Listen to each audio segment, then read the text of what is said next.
Hi friends, దేవుని పరిశుద్ధ నామములో మీకు హృదయపూర్వక వందనాలు తెలియజేస్తుంటున్నాం.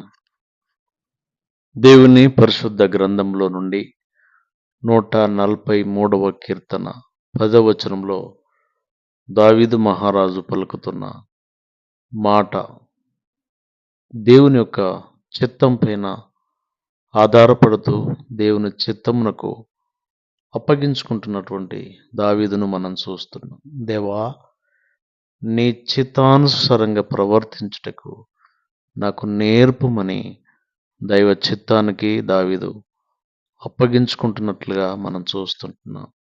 వాక్యం వింటున్న నా సహోదరి సహోదరుడా, మనం కూడా ప్రియ ప్రభు చిత్తమునకు అప్పగించుకొని ఆయన ఇచ్చే బ్లెస్సింగ్ను పొందాలని ప్రేమతో మనం చేస్తుంటున్నాం. God bless you.